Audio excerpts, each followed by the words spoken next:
It was an ordinary morning at the most luxurious bank in the city until a 68-year-old farmer walked through the door. A worn straw hat, a faded plaid shirt, dusty boots. George Miller looked completely out of place in that spotless environment. When he asked to transfer $15 million, the entire branch went silent, and the cruel laughter of the manager echoed through the hall. "If that balance is real," said Leonard Carter, smirking, "I'll pay you double." But Leonard had no idea who he was dealing with, and no one could have predicted what would happen next. George Miller pushed open the glass door of Midwest National Bank, his rough, calloused hands a testament to decades of work on his Kansas farm. The cold air conditioning clashed with the dry summer heat that still clung to his simple clothes. At 68, he had woken early that Thursday morning, as he had every day for the past 50 years.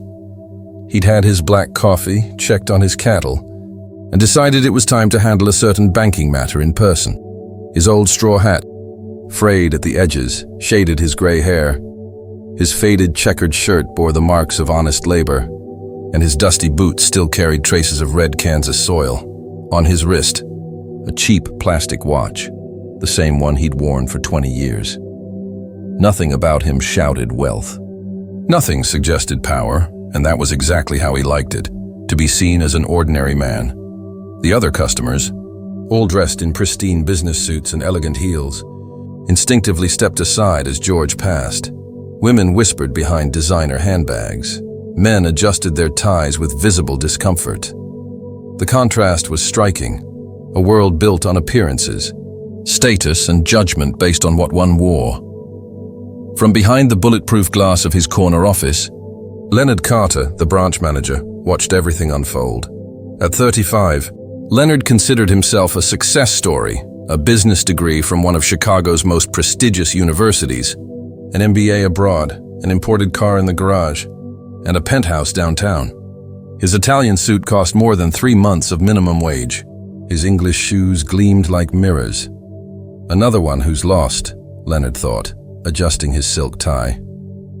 He probably doesn't even know where he is. He had built his career by being ruthless with small clients.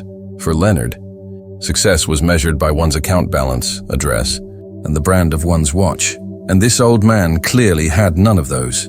The receptionist, Emily, a 23-year-old who admired Leonard, also noticed the farmer's presence. "How embarrassing," she whispered to a colleague. "Who let him in here?" She had been trained by Leonard to filter the right kind of customers. In her eyes, people like George only brought problems. When George approached the counter, the room felt tense. His boots made a different kind of sound on the marble floor. Some clients stopped talking altogether. Leonard stepped out of his office, walking with confident strides and a smile that didn't reach his eyes. "Can I help you, sir?" he asked in a condescending tone, as if speaking to a lost child. George took off his hat, revealing a face weathered by the sun and years. But his eyes were sharp and intelligent. "Good morning, young man." "I'd like to make a transfer from my account." Leonard barely contained a laugh. He glanced at Emily, who covered her mouth to hide a malicious grin. "Of course, sir." Leonard paused. "Name? George?" "George Miller." "Mr. Miller," Leonard repeated slowly as though it were a private joke. "And how much would you like to transfer?" $15 million. It's for an investment account. It needs to be done before 2 o'clock. The silence that followed was deafening. Leonard blinked several times. Unsure if he'd heard correctly, Emily coughed, nearly choking. The other clients, who had pretended not to notice, now stared openly. Leonard finally regained his composure and burst into laughter. "If that balance is real, I'll pay you double." His sarcastic laugh echoed through the bank. "Can you believe this, Emily? Our farmer friend here wants to transfer $15 million. Emily giggled, carried away by her boss's mockery. Other employees gathered, curious about the commotion. The situation was growing uncomfortable, but Leonard was enjoying every second of it. To him, humiliating people he considered inferior was almost a sport. "Are you sure you didn't mean $15? Or maybe $1,500? Leonard asked, voice dripping with sarcasm. George stayed calm. Accustomed to moments like this, through his life, he had learned that appearances could deceive. his and everyone else's. He knew exactly who he was, exactly where he stood, and that justice always came, if one had patience. "No, young man," he replied softly. 15 million. You can check the account. No one could have imagined that the humble man before them, the one in dusty boots and a faded shirt, was the major shareholder of Midwest National Bank itself. The storm was only beginning, and Leonard Carter had no idea of the whirlwind he had just unleashed. To understand who George Miller really was, we have to go back 50 years, to a time when a barefoot 10-year-old boy walked through the fields of a Kansas farm that didn't belong to his family. Born to a family of farmhands, George knew poverty intimately, but not the bitterness that usually came with it. His father, John Miller, worked from dawn to dusk on land that wasn't his. His calloused hands bore the weight of a lifetime of honest labor. His mother, Rose Miller, sewed clothes for neighbors late into the night to help make ends meet, her fingers marked by thousands of stitches done by lamplight. Little George worked in the fields from an early age, but what set him apart from other boys in the area was his endless hunger to learn. While others played by the creek after work, he studied under the flicker of a kerosene lamp. He read anything he could find, old newspapers that arrived weeks late, borrowed books from the town library, even product labels from the store. His school teacher, Mrs. Mary Sanders, a 60-year-old woman who had dedicated her life to education, was the first to see his exceptional potential. "That boy will go far," she'd tell anyone who'd listen, pride shining in her tired eyes. "He's got a kind of intelligence you can't teach. It's a gift from God." She even lent George her personal books, knowing he would devour every page like a starving man. At 15, when most of his classmates had quit school to work full-time, George made a decision that would change his life. He hitchhiked 80 kilometers to Wichita, found a job as a construction helper, and rented a tiny room shared with 3 other men. He woke up at 5, worked until 5 in the evening, and still found the strength to attend a free night school program. At 18, after graduating top of his class, George made a solemn promise to himself in front of the cracked mirror of his cheap rented room. He would escape poverty, but never forget where he came from. But George saw something the others couldn't: infinite potential for cattle and crops. Over the next 5 years, working 16 hours a day, he transformed that dry, abandoned piece of land into one of the most productive and respected farms in the entire region. He applied modern techniques he'd learned from agricultural journals, invested in genetic improvement for his herd, and diversified his crops. The same neighbors who once mocked him were now asking for advice. With the farm's growing profits, George began to diversify his investments with the same patience and wisdom that had turned barren soil into green gold. He bought stocks in companies he truly believed in, invested in real estate, and when everyone thought the market was collapsing, he quietly bought bonds while interest rates were sky high. He had a natural instinct for business that no university on earth could teach, the instinct of someone who knew the real value of things. By the time he was 45, George was a millionaire several times over, but absolutely no one knew it. He still lived in the same simple farmhouse, drove the same old Ford pickup he'd bought used 10 years earlier, and wore the same humble clothes as always. "Money doesn't change who you are inside," he often told Mary. "If you were good when you were poor, you'll be good when you're rich. If you were bad when you were poor, money will only make it clearer." It was around that time that George heard about a small local bank that was struggling to stay afloat. The owners wanted to sell, but no one believed the institution had a future. George saw an opportunity. He bought 30% of the shares for what everyone called an outrageous price, and within a few years, he proved them all wrong. With a management model focused on helping small farmers and entrepreneurs, people like he once was, the bank grew exponentially. George never took an executive position, preferring to stay behind the scenes, but his decisions as the main shareholder transformed Midwest National Bank, once a modest regional institution, into one of the most respected banks in the Midwest. At 60, when he could have retired in comfort, George did something unexpected. He bought another farm, even larger than the first, not out of greed, but out of love for the land. "This is where I feel most myself," he told a few close friends. The new farm became his sanctuary. He still woke up at 5 every morning, had his black coffee, and went out to check the animals. His employees treated him like a regular farmer because that's exactly what he was, a regular farmer who just happened to be a billionaire. George never flaunted his wealth. No private jets, no mansions, no country clubs. His only luxury was replacing his old pickup truck every 10 years. He had worn the same straw hat for 15 years, bought at a small hardware store in town. "Money's just a tool," he liked to say. "It can build or destroy, bring people together or tear them apart. It all depends on how you use it." But in recent years, something had begun to trouble him. His own bank branches were becoming cold, elitist places where employees looked down on humble clients. He received complaint letters every week. Farmers treated poorly, small business owners disrespected, retirees ignored. That's when he decided it was time to see things with his own eyes, not as George Miller, the major shareholder, but as George Miller, the simple farmer. He knew the difference would be revealing. That's why, on that Thursday morning, he walked into the downtown branch of Midwest National Bank, wearing his usual clothes, ready to teach a lesson Leonard Carter would never forget. Leonard Carter was still laughing at his own joke when he decided to turn the moment into a show of power.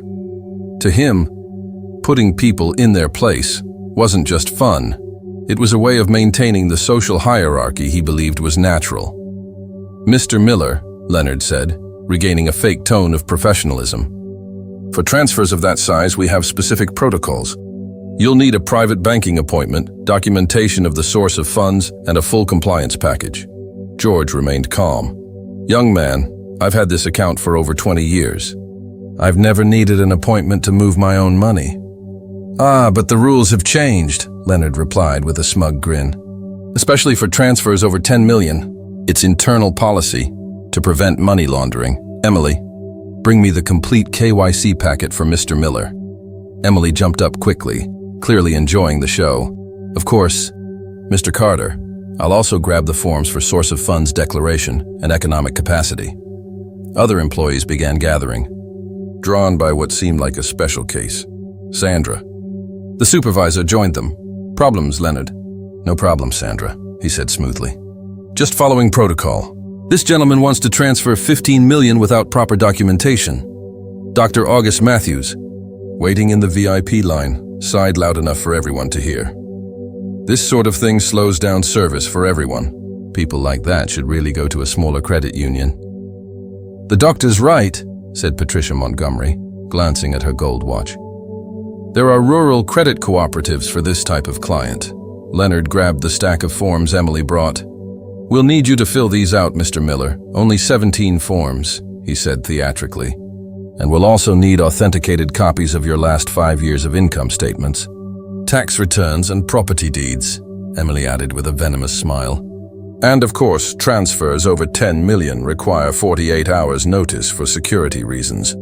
"Mark," the security guard stepped forward. "Mr. Carter, if the gentleman doesn't have the documents, maybe he should come back another day. He's making the other customers uncomfortable." Robert Stevens, a wealthy businessman, shook his head disapprovingly. "Exactly. That's what happens when you mix client types. Everyone should stay in their own lane, right?" George looked at the pile of papers, then at the faces around him. Everyone expected him to feel intimidated, embarrassed, out of place. But George knew his place, and it was right there. "Young man," George said calmly, "it seems you're creating obstacles that didn't exist when I opened my account. Are these forms required for everyone, or just for those you think don't belong here?" The question sliced through the air like a knife. Leonard flinched, then straightened up again. "Standard procedures. Mr. Miller, if you regularly moved large sums, you'd know the protocols." "That's strange," George murmured, pulling a simple cell phone from his pocket. "Because last week I transferred 20 million from this same account to another institution, and no one asked for a single form." A heavy silence fell. Leonard exchanged nervous glances with Sandra, who whispered something about checking the account history. Still trying to keep control, Leonard said stiffly. "Either way, today's transfer won't be possible. You'll need to schedule and return with the proper documentation." Anna Parker, who had been quiet until then, stepped forward hesitantly. "Excuse me, Mr. Carter, but if the client already has a history of large transactions, couldn't we make an exception?" Leonard's voice sharpened. "Anna, everyone here has their role. Protocol exists for a reason." George slipped his phone back into his pocket and looked around. He saw employees hiding behind imaginary rules, customers acting superior just because of where they came from, and a system built to humiliate those who didn't fit its mold. "I understand," he said finally. "You don't want to process my transfer today. That's fine. But I'd like to speak with the regional director." Leonard smiled thinly. "The regional director is in an external meeting, but I can take a message." "No need," George replied calmly. "I'll wait." And then he did the unthinkable. He sat down in one of the VIP lounge chairs, crossed his legs, and waited patiently. The situation Leonard thought he controlled was now slipping through his fingers. The simple farmer wasn't intimidated. On the contrary, he was acting as though he owned the place, which in a way he did. Mark, the security guard, tried to hide behind a column, silently praying no one would remember his earlier threats. "Yes." "Richard, I understand," said George, continuing his calm conversation over the phone. His voice was steady, in sharp contrast to the panic that filled the room. "No, there's no need for you to come here. We can handle it internally. Yes, I know you trust my judgment." When George finally hung up and handed the phone back to Leonard, the silence inside Midwest National Bank was absolute.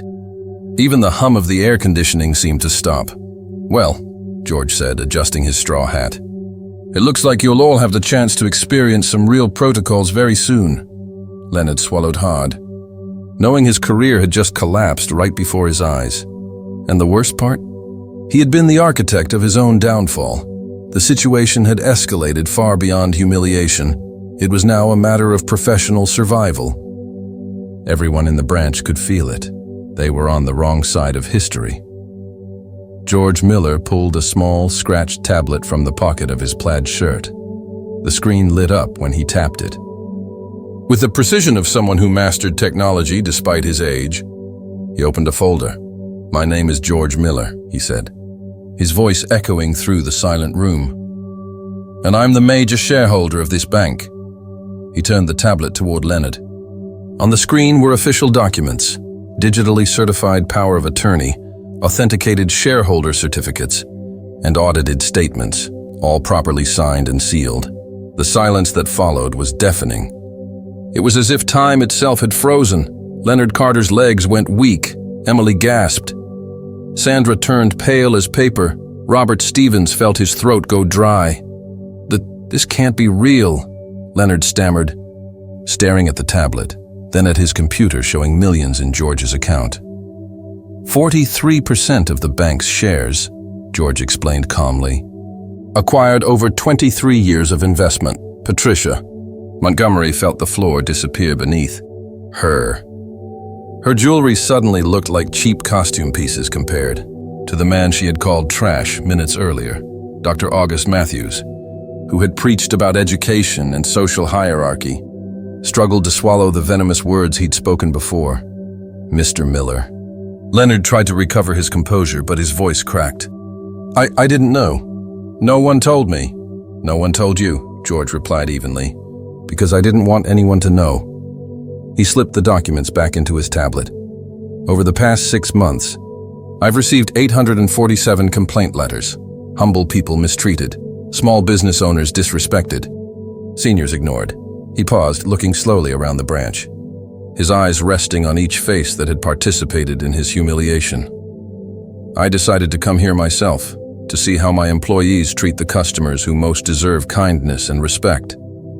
Anna Parker, the only employee who had stood up for George, was speechless. She had defended the bank's major shareholder without knowing who he was, and she didn't regret a thing. She had done what was right. "Mr. Miller." Robert Stevens stepped forward, his former arrogance now pathetic. I was only joking. I didn't mean any disrespect." George looked at him with eyes that had seen decades of struggle and perseverance. "Mr. Stevens, You didn't disrespect me. You disrespected yourself. A man who judges others by appearance has learned nothing about life. Mark, the security guard, tried to disappear behind the others, praying George wouldn't remember his earlier threats or the hand he'd placed on his baton. Young man, Leonard, George continued, turning his attention to the trembling manager. For all these years building this bank, I dreamed it would be a place where anyone could walk in and be treated with dignity. A place where a farmer, a construction worker, a retiree, a housekeeper, anyone would be received with respect. Leonard opened and closed his mouth like a fish out of water, but no sound came out. His entire career flashed before his eyes like a slow-motion film. But what do I find here today? George shook his head with genuine sadness. Employees who've forgotten what it means to serve. People who confuse job titles with moral worth. Workers who treat clients as enemies, or worse, as entertainment. Patricia tried to mumble an excuse, but George gently raised a hand. Ma'am, you don't owe me an apology. You owe one to yourself. You need to look in the mirror and ask if that's really the person you want to be. Dr. Matthews, who had lectured about education and class, felt smaller than an ant. His so-called intellectual superiority had been exposed as pure ignorance. You know what saddens me most? George said, his voice heavy with sorrow. That you've lost the chance to meet extraordinary people because you were blinded by appearances. How many remarkable clients have you mistreated? How many inspiring stories have you ignored? How many life lessons have you wasted? Fernanda, the intern, began to cry softly. She was young. There was still time for her to change, to grow, to become better. Mr. Carter, George's voice now firm. You asked who I was to say that Anna Parker wasn't fired. Well, as the principal shareholder of this bank, I do have that authority, and more. Anna Parker is hereby promoted to regional manager. Anna's legs nearly gave out. She had done what was right, never expecting a reward, and now she was being recognized in a way she'd never dreamed possible. As for you, George said, locking eyes with Leonard, your employment here is terminated, effective immediately. Not out of revenge, but because a leader must be an example. And the example you set today does not reflect the values this bank stands for. Leonard collapsed into a chair, the full weight of reality hitting him hard. In minutes, he had lost his job, his reputation, and his pride, all because of arrogance and prejudice. Sandra, George continued, turning to the supervisor, you're also dismissed. A manager who participates in or encourages humiliation has no place on our team.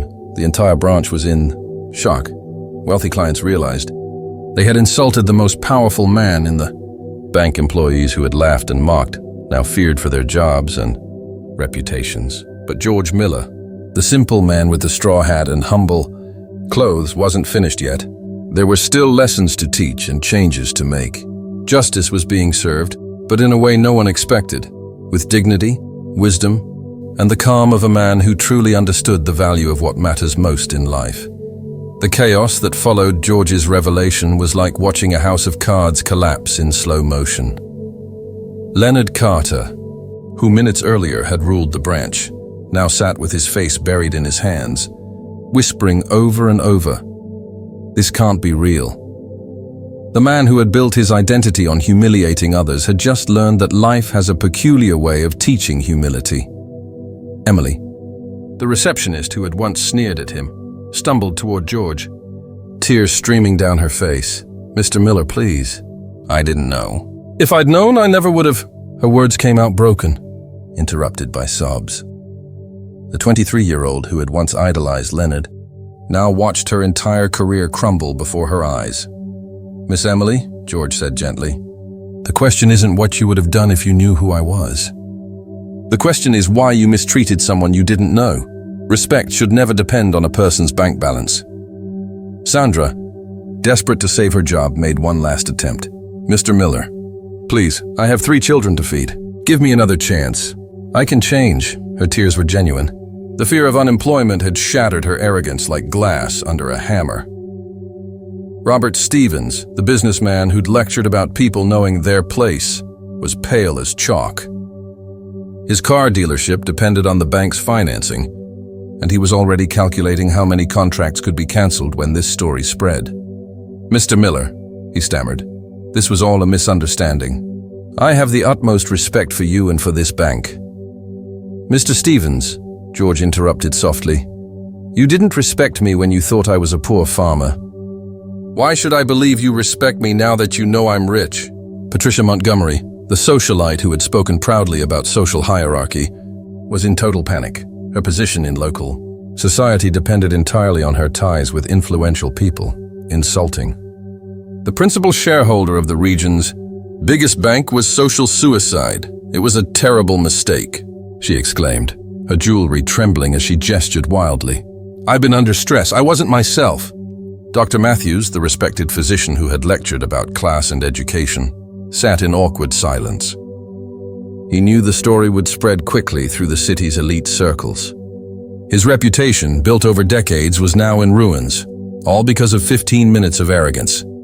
But it was Mark, the security guard, who broke down the hardest. The tall, intimidating man who had once offered to escort George out of the branch was now crying like a child. Mr. Miller, I was only doing my job. Mr. Carter ordered it. Emily whimpered, tears streaming down her face. I would never do anything against you. Her sudden devotion was as pathetic as her former arrogance had been revolting. Anna Parker, amidst the chaos, remained in shock. The unexpected promotion still hadn't fully processed in her mind. She had defended a customer out of principle, never imagining the consequences it would bring. She now found herself at the center of a complete transformation of the branch. Fernanda, the young intern, approached George timidly. Mr. Miller, she said, her voice barely a whisper. I'm so sorry.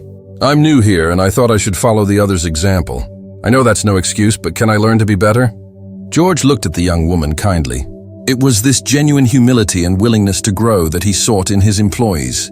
Fernanda, acknowledging the mistake is the first step to correcting it. You have the potential to become an excellent professional. Meanwhile, other branch employees who hadn't directly participated in the humiliation watched the scene with a mix of relief and apprehension. They knew drastic changes were coming, and some wondered if their own past behaviors would put them at risk. The branch phone began to ring incessantly. The news that the bank's principal shareholder was personally at the branch had spread like wildfire. Local journalists, other business owners, even family members of those involved, tried to get information. Leonard, in his desperation, made one last attempt. Mr. Miller, I can fix this. I can change the entire branch culture. I can train the employees. Please give me a chance. George looked at him with a mix of sadness and firmness. Leonard, for years you had the chance to create a culture of respect here. Instead, you created a culture of arrogance and contempt. Chances are there for those who recognize and seize them. Yours is over, Sandra made a final desperate plea. But Mr. Miller, I've worked here for 15 years. I know all the procedures. Without me, the branch won't function. Mrs. Sandra, George replied calmly. No institution is greater than the people it serves. You may know procedures, but you forgot the most important thing. How to treat people with dignity. That's not learned in a manual.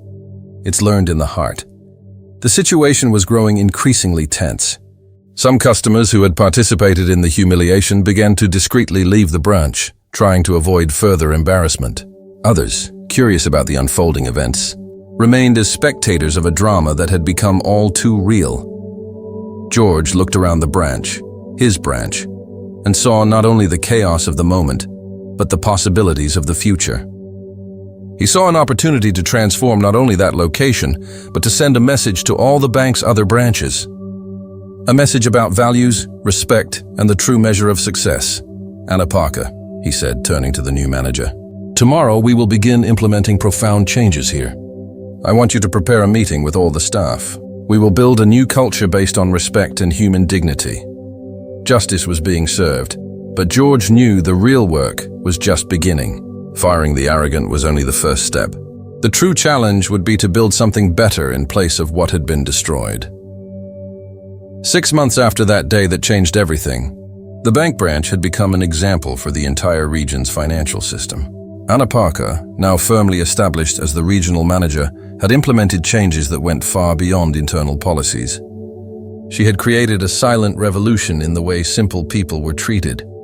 The first change had been symbolic but powerful. Right at the branch entrance, a discreet but visible sign read, "Everyone is welcome here, regardless of their appearance, profession, or social status." It wasn't just decoration. It was a commitment that all employees had wholeheartedly embraced. George visited the agency once a week, always dressed in his simple farmer's clothes. But now, every employee greeted him, not because he was the principal shareholder, but because they had learned to look beyond appearances. More importantly, they treated every other customer with the same respect they dedicated to him. Fernanda, the young intern who had asked for a second chance, became one of the customer's favorite employees. Her transformation was complete, from an insecure young woman who followed bad examples to a confident professional who set positive ones.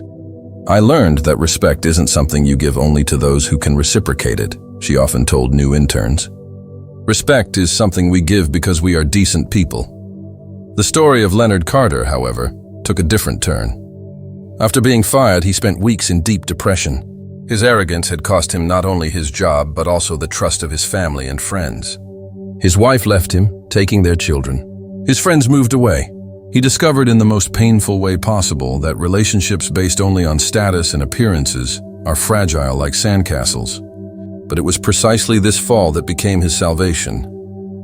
One day, desperate and alone, Leonard sought out George on the farm. He found the man he had humiliated caring for his cows, dressed in the same simple clothes as always. "Mr. Miller," Leonard said, tears tracing paths down his thin face. "I came to ask for forgiveness, not to get my job back. I know I don't deserve it. I came because I need you to know that I've learned. I learned the hard way, but I learned." George stopped feeding the animals and looked at the man who had been his antagonist. He saw no longer the arrogant manager, but a broken human being who had found humility through pain. "Leonard," George said, "forgiveness is something I give you wholeheartedly, but the most important thing is that you forgive yourself and use this experience to become a better person." In the following months, Leonard began working as a salesman in a small appliance store. His salary was a fraction of what he earned as a manager, but something had changed in him. He treated every customer, rich or poor, well-dressed or simple, with genuine respect and attention. His colleagues noticed that he took special care of more humble customers, as if paying a moral debt. Sandra, the ex-supervisor, had more difficulty accepting her downfall. She spent months blaming others for her own mistakes, trying to get jobs at rival banks. But the story of her participation in the humiliation of the principal shareholder had spread through the financial sector. When she finally got a job as a teller at a small credit union, it took her almost a year to understand that humility was not humiliation. It was liberation. Robert Stevens, the arrogant businessman, faced severe business consequences. Many clients canceled contracts, not only for fear of bank reprisals, but because the story revealed his true character. His car dealership almost went bankrupt, and he found himself forced to fire employees he considered inferior. The irony was not lost. The man who judged others by social status discovered firsthand what it meant to be judged. Patricia Montgomery became a social pariah. The same friends who laughed at her cruel comments now avoided her at parties and events. She discovered that her social position was more fragile than she had imagined. Alone and rejected, she began to volunteer at nursing homes and orphanages, not for publicity, but because she needed to reconnect with her own humanity. Dr. August Matthews, perhaps being older and wiser, was the one who best processed the lesson. He sought out George a few weeks after the incident and had a long conversation about privilege, education, and true wisdom. "Doctor," George told him, "a diploma can make someone a competent professional, but only humility makes someone a wise person." From that day on, Dr. August began treating needy families for free, discovering that medicine wasn't just about curing bodies, but about treating people with dignity. The most beautiful transformation, however, happened with Anna Parker. The young woman who had defended a stranger out of principle discovered that small acts of courage can change the world around us. Under her leadership, the branch implemented free financial education programs for rural workers, microcredit for small entrepreneurs, and priority service for the elderly and people with disabilities. "You know what I learned?" Anna asked George during one of his visits. "I learned that leadership is not about being above people. It's about being beside them. A year after the incident, George decided to make one last disguised visit to the branch. He arrived dressed in the same simple clothes, observing how he would be received by the new employees who didn't know him personally. What he saw filled him with pride. Every employee greeted him with genuine kindness. They offered him water, asked how they could help. They treated him as they would any customer. When he finally identified himself, the surprise was followed not by embarrassment, but by joy. They had treated the principal shareholder well, not because they knew who he was, but because they had learned to treat all people well. That night, back on his farm, George sat on the porch and gazed at the stars. Mary, his wife, brought him a coffee and sat beside him. "Was it worth it?" she asked. George smiled, that serene smile of someone who had planted seeds of transformation. "More than worth it. We discovered that it's possible to change the world, one person at a time. And sometimes all it takes is someone with enough courage to show that the king is naked." The lesson had been learned. Justice had been served, and more importantly, lives had been transformed.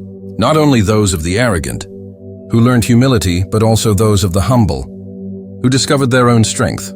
And George Miller, the simple man with the straw hat, had proven that true wealth is not measured in money, but in the ability to lift others and create a world that is more just and respectful for all.